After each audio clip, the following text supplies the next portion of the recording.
pada saat mengeluarkan nafas, kalian sambil visualkan bahwa semua luka batin yang ada dalam diriku ini kulepaskan bersamaan dengan hembusan nafasku ya.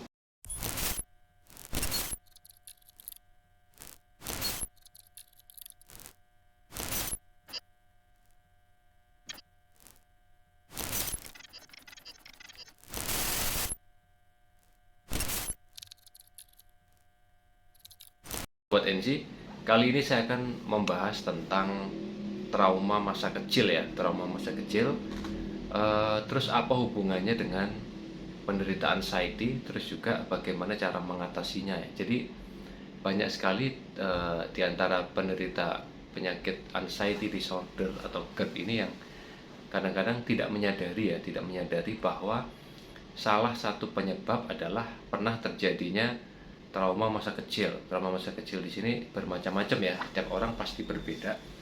Mungkin pernah mengalami kejadian yang tidak menyenangkan, atau mungkin kejadian yang membuatnya tertekan, atau mungkin kejadian yang membuatnya takut luar biasa, atau mungkin kejadian yang membuatnya sangat marah, misalkan sangat marah tapi tidak bisa meluapkan, atau mungkin kejadian masa kecil yang sangat sedih sehingga dia benar-benar merasa terpuruk misalkan, atau mungkin pernah mengalami dibully misalkan, atau mungkin pernah mengalami kegagalan di masa remaja atau mungkin di masa kecil, atau pernah mengalami hal yang sangat memalukan, misalkan dipermalukan di depan umum seperti itu ya.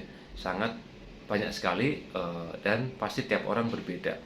Ada juga yang terkait keluarga, misalkan punya mungkin orang tua tiri misalkan, atau mungkin ya bisa macam-macam lah ya. Kalian pasti berbeda setiap orang ya kan. Nah, apa hubungannya dengan penyakit anxiety disorder ini ya kan?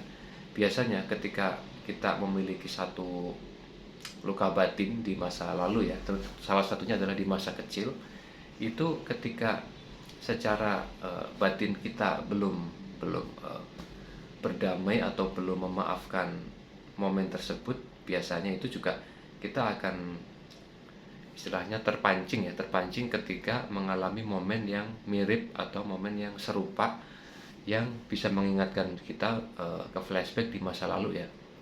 Biasanya nanti akan timbul perasaan tidak nyaman, atau mungkin rasa-rasa yang awalnya merupakan gejala psikis, nanti karena kita mengalami istilahnya perubahan emosi, atau mungkin timbul rasa tidak nyaman di hati kita, biasanya juga akan disertai dengan gejala fisik ya, gejala fisik atau sensasi fisik.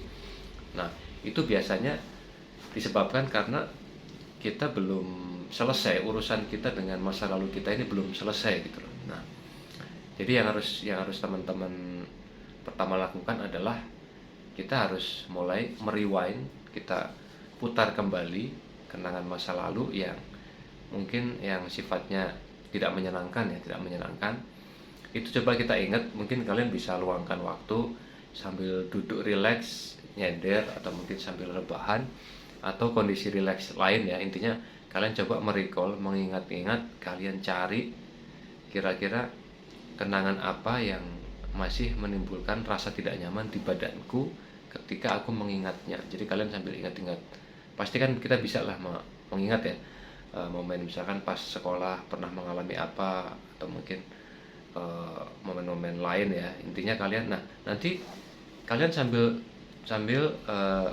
merasakan di badan kita ada nggak reaksinya gitu loh. Ketika kita mengingat momen itu, misalkan tidak ada reaksi di badan, berarti kita sudah selesai dengan periode itu, jadi tidak ada luka batin. Tapi ketika kita ketemu dengan satu atau beberapa momen yang pada saat mengingatnya itu kita kayak merasa tidak nyaman, gelisah, atau mungkin bercampur marah, atau masih kerasa sedihnya, masih kerasa kecewanya, atau mungkin emosinya. Intinya ekspresi pada saat kejadian itu seperti masih terbawa di periode sekarang. Ketika kita merewind hal tersebut, maka bisa jadi atas momen itu kita juga belum belum berdamai sehingga masih menimbulkan ada luka batin yang tertinggal di dalam diri kita.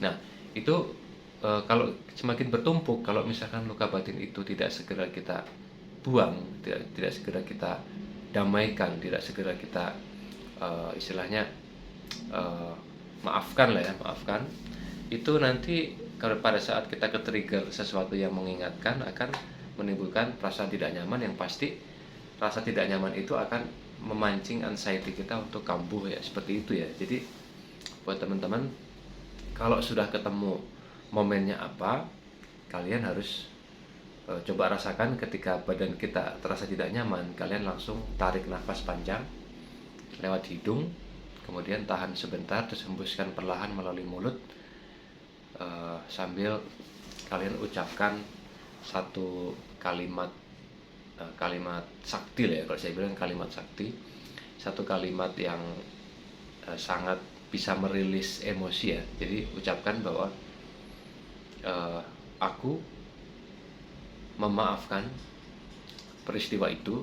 Kalian sambil mengingat, aku memaafkan peristiwa itu, aku memaafkan orang-orangnya, sebut saja namanya, si Anu, si ini misalkan, termasuk aku memaafkan diriku sendiri saat itu, misalkan diriku yang tidak bisa mengendalikan emosi, atau mungkin diriku yang larut dalam kesedihan, atau diriku yang merasa tidak berdaya, atau ya ini ya, intinya sesuai dengan yang kalian alami itu. Kemudian lakukan beberapa kali ya, tarik nafasnya jangan cuma sekali, mungkin 3 atau 5 kali, atau ya semakin banyak semakin bagus, sambil pada saat kalian setelah mengucapkan memaafkan atau mungkin sudah berdamai itu, kalian visualisasikan bahwa emosi-emosi yang masih kalian pendam itu kalian keluarkan berbarengan dengan nafas kalian. Jadi pada saat mengeluarkan nafas, kalian sambil visualkan bahwa semua luka batin yang ada dalam diriku ini kulepaskan bersamaan dengan hembusan nafasku ya, pada saat mengeluarkan nafas. Jadi seperti itu, kalian flashback, kalian rewind, coba kalian cari momen yang mana, peristiwa yang mana, orangnya siapa, kemudian hadirkan, rasakan. Ketika tidak nyaman, tarik nafas panjang beberapa kali sampai kalian merasa nyaman, terus ucapkan bahwa kalian sudah memaafkan semua hal terkait peristiwa itu. Nanti outputnya adalah kalian akan merasa lebih nyaman, lebih plong, dan pastinya emosi-emosi yang masih tersimpan, yang masih terpendam itu akan perlahan berkurang, bahkan semakin lama semakin hilang. Nanti bisa kalian coba lagi di lain waktu, peristiwa yang sama, ketika kalian sudah sering berdamai dengan kalimat tadi, kemudian pada saat kalian coba lagi untuk merecall memori itu, beda nggak rasanya? Idealnya rasanya akan berbeda, kalian akan lebih di badan kita ini tidak terlalu memberikan reaksi ya, ketika kalian sudah sering mengucapkan kata-kata bahwa aku telah memaafkan, aku telah berdamai dengan kejadian itu, semua orang-orang, semua orang yang terlibat di peristiwa itu, termasuk diriku sendiri di masa itu.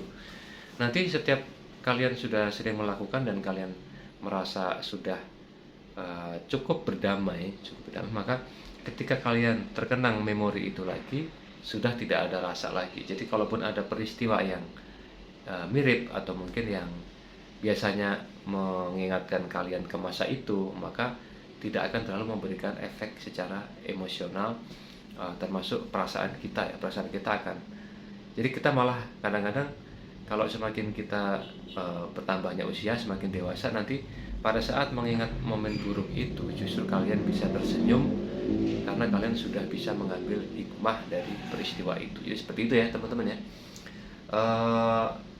Coba ya kalian lakukan, kalian coba merecall, merewind, flashback ke masa lalu, kalian cari kejadiannya ya kan. Nanti ketika semakin banyak hal-hal buruk di masa lalu yang sudah kalian damaikan, nanti kalian akan semakin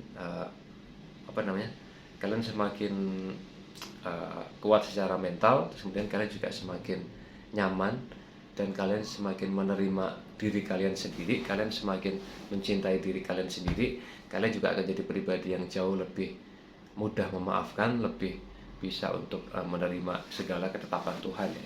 Itu yang paling utama ya. Oke, baik teman-teman ya.